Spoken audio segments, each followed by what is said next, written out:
S.A., after graduating from Williston, attended the United States Naval Academy in Annapolis, Maryland, where she was a Division I lacrosse player, and she learned to eat her meals in roughly 12 to 18 minutes. You may be sharing some of your stories about that plebe year essay, but even if you don't, I bet she could tell us the scores of every Army football game during her time there. After Annapolis, S.A. received her medical degree from Georgetown Medical School, and she now serves as a commissioned officer and orthopedic surgeon at Naval Medical Center San Diego. Sarah embodies a life of service, dedication, and commitment, and it seems particularly appropriate that on this Memorial Day weekend, we welcome back to Williston Dr. Lieutenant S.A. Fogelman.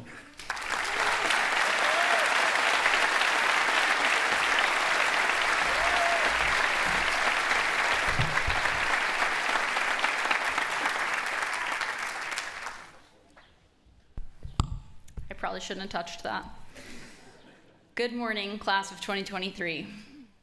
I have to start by saying that I am truly honored to be here as your commencement speaker today. And I really have no idea how this happened. Back in the fall, I got invited to an alumni event in San Diego, where I live now.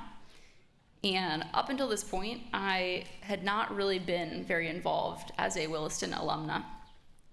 I had only been back to campus one time since I had graduated, and that was to go to my sister's graduation in 2016. And so she was actually out visiting me in San Diego when this alumni event was happening. And we decided, okay, fine, we'll go together. And at the event, we saw a few familiar faces and caught up with a few people we knew. We met some people we had not overlapped with at Williston. And in accordance with the obligatory tenet of all alumni events, we learned a little bit about the latest fundraising campaign at Williston here, the Williston Builds campaign, and how it was transforming and modernizing the campus to keep up with the needs of students in the school. We looked at pictures of the new dorms, and we shared a sense of nostalgia about the way that things used to be. And then about 12 seconds later, it was replaced by a sense of outrage. Entitled outrage, mostly thinking, wow, this new quad is amazing. I can't believe they have fire pits in front of the dorms. Okay, when we had fire in front of MEM, the East Hampton Police Department was called, and the dean on duty showed up. I'm guessing that this is a pretty typical reaction because Rachel Goldberg from the alumni office, at just the right time, softened the blow with an amazing little keychain that says Williston Builds. So we ended everything on a happy note. And more importantly, I went to a school function. There was photographic evidence. It appeared in the bulletin, and I got to go back to being alumna incognito and return to hiding for several more years. And then one day, about a week later, I looked down at my phone, and I've got this missed call from a 413 number. And my phone said, maybe Bob Hill III. Okay, yeah, maybe it's Taylor Swift. Can we all just acknowledge the audacity of a phone to flex the specifics of a Roman numeral suffix and then be like, maybe. Just in case this isn't the head of your former school, don't be mad, I did say maybe. So naturally, I was already rattled. I figured, okay, there are a few plausible explanations for this. Number one, he probably called the wrong number. And by that I mean he probably meant to call my sister. She was really the good alumni. She had been a proctor while she was here. She graduated cum laude, and she had been featured in the bulletin several times as being very involved. But when I looked further, it appeared that maybe Bob Hill III had left a voicemail, and it turned out, one, he was definitely Bob Hill III, and he used my name, so that first theory went out the window. My next thought was, okay, this is probably a new tactic of very aggressive follow-up for the fundraising campaign. I mean, think about it. What unsuspecting alumni is going to answer a call from the head of school and then get hustled for 20 bucks? Like, you will never see it coming. It's genius. And good luck telling the head of school that you can't donate because your Amazon addiction does not allow it. Probably not super effective from an opportunity cost standpoint, but an absolute power play. So if Mr. Hill had actually called me on purpose and it was not about donating, the only other plausible explanation I could think of was, obviously I was in trouble. It turns out it really doesn't matter if you're supposedly an adult. When you get a call from the head of school, that's immediately where your head goes. Does he have the jurisdiction to make me have Saturday night study hall if I've already graduated? Wait, did I even already graduate? And then it hit me. I had attended Williston my junior and senior years, and despite what was clearly laid out in the graduation requirements, I did not take a religion or philosophy course. So Mr. Hill was probably calling to inform me that I had not actually graduated, and I would need to come back and surrender my diploma. And my Williston Builds keychain, just to be clear. So at this point, I needed to talk myself off the ledge. I had spent a few minutes reminding myself that even if he wanted me to give back my high school diploma, I had already graduated from undergraduate and medical school, and it was at least somewhat unlikely that they would both make me give back my degrees. In the end, I guess I was half right. When we finally talked, he did invite me to come back to campus and to come to graduation again. But thankfully, he did not mention any makeup classes. And now that I'm here, there are no takebacks. Mr. Hill told me that the theme of this year for you guys was service, and he hoped that I could speak to all of you today about that topic. I was truly surprised and humbled by the invitation, and I can't imagine how many people had to say no before I ended up here in front of you. But once again, I want to say thank you to Mr. Hill and also to the class of 2023 for letting me be here to share with you in this very special day.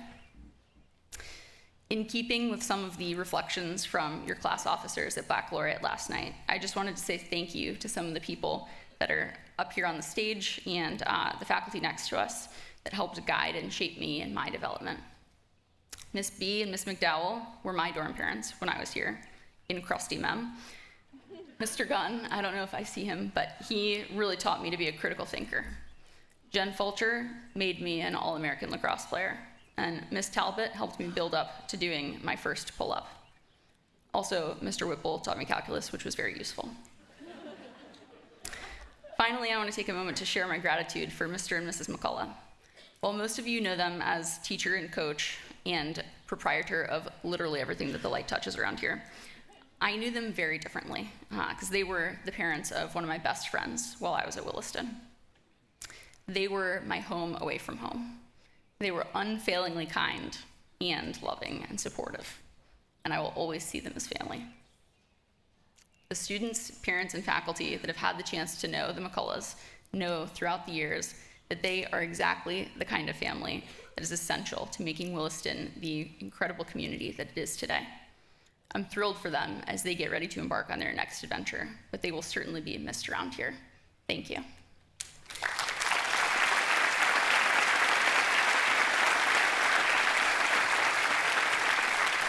So, 2023, back to you. I'll talk a little bit about kind of my journey. My journey of service started right here in these chairs that you're sitting in, except we did not have a tent when I graduated. Shortly after I was sitting in these very seats at graduation, about 5 weeks later, I reported to the U.S. Naval Academy in Annapolis, Maryland. When I showed up, I was a 17-year-old hotshot that couldn't wait to play lacrosse in college. I was lukewarm at best on all of the military stuff. Needless to say, there were a few growing pains. But what gets you into the door isn't necessarily what keeps you there. And that was an important lesson that I learned. While I was initially resistant and had trouble adjusting, eventually I had a transformation, and I started to see that the team environment of working together to be excellent and solve problems was something that was pretty similar between sports and the military. And I started seeing being a military officer as an analog to being a team captain. I didn't have any way of knowing it at the time, but my choice to go to the Naval Academy triggered a series of events for me, one setting after another that I found myself in, where I was challenged to grow and raise the bar and develop my identity, both personally and professionally. One of these moments for me came in the summer before starting my senior year. Since I was hoping to apply to medical school, I spent a month shadowing military doctors at our country's largest military hospital. It was 2013.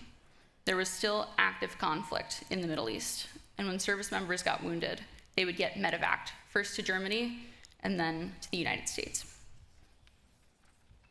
They would end up getting sent to the Mid-Atlantic region and end up at this military hospital to get treatment. And as I followed around the military doctors, I watched closely, and in my second or third week, I found myself tagging along with an orthopedic surgeon. It was busy, and not in a good way. There were a lot of soldiers and Marines that had sustained blast wounds from roadside bombs and improvised explosive devices, and they would come back missing limbs.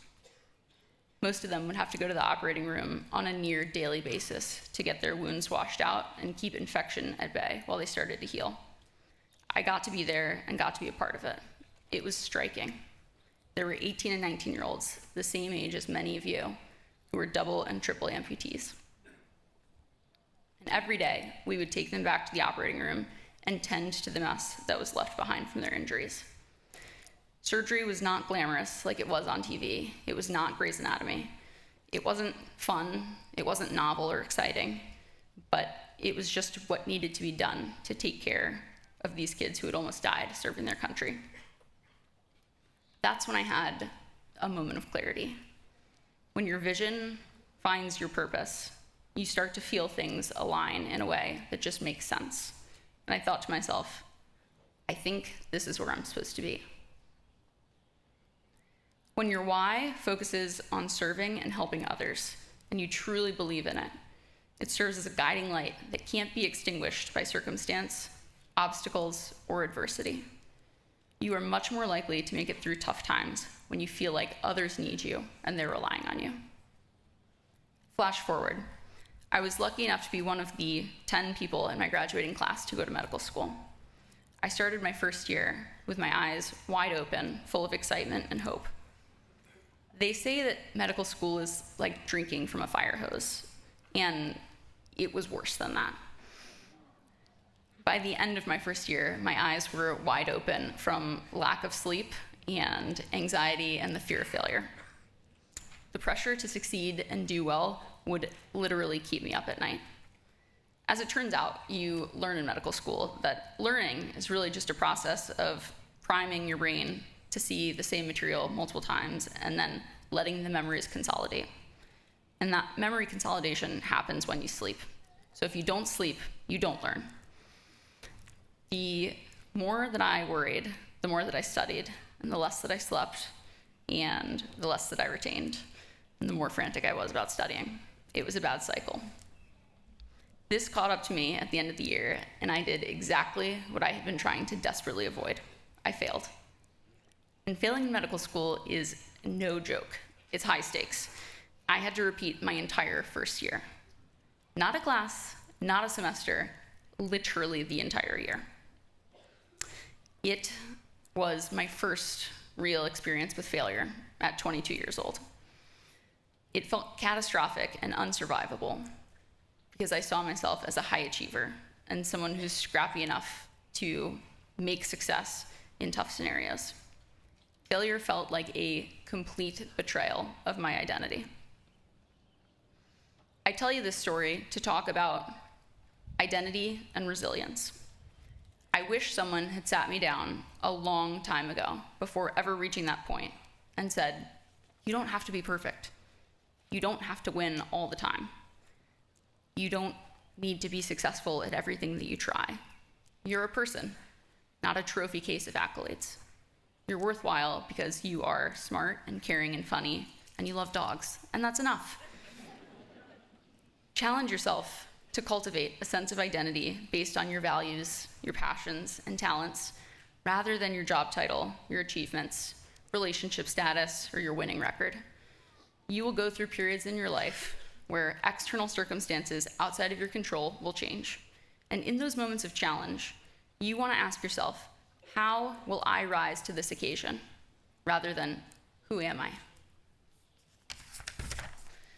It's also important to remember that antithesis and contradiction exist in the world, and they can exist in you too, and it can be okay. You can be a high achiever and you can fail at something. You can be successful and fail at something.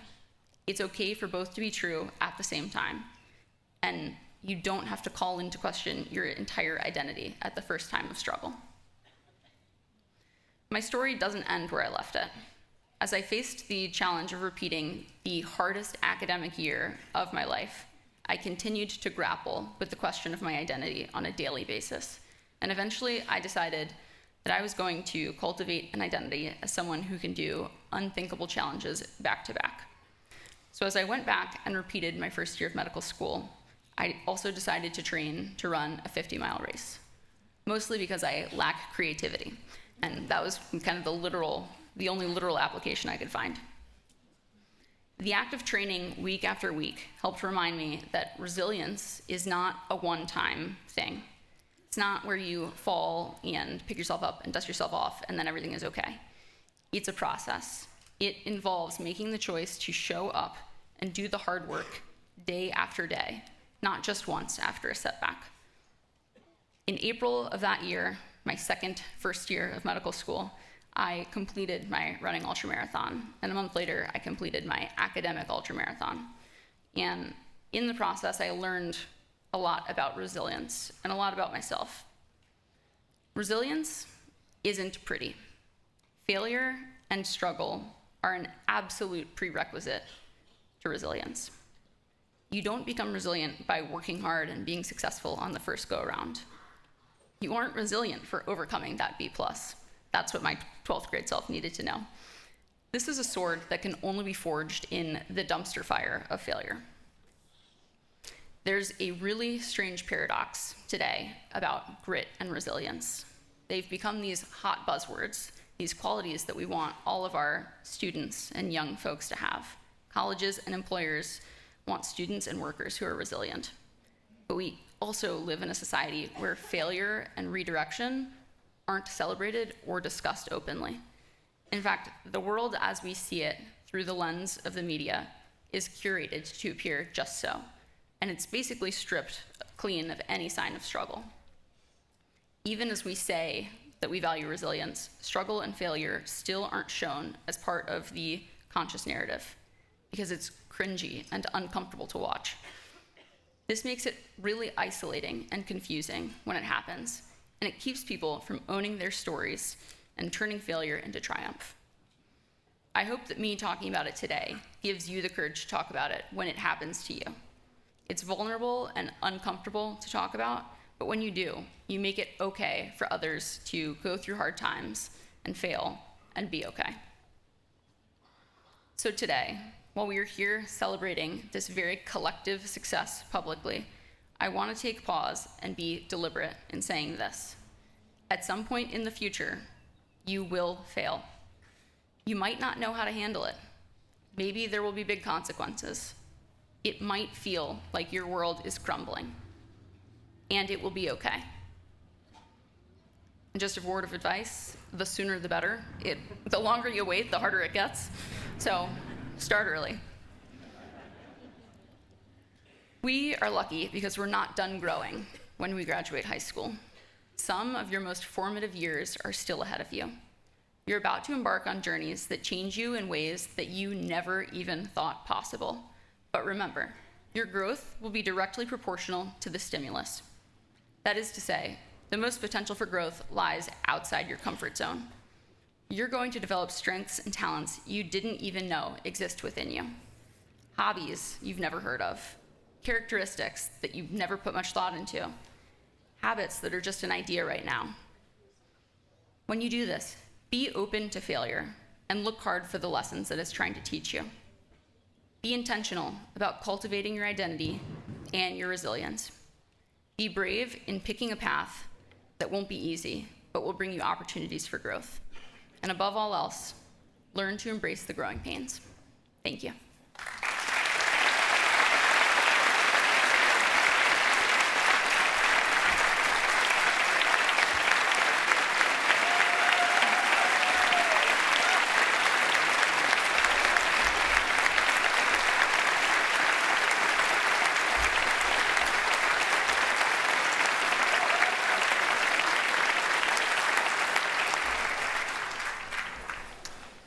Wow.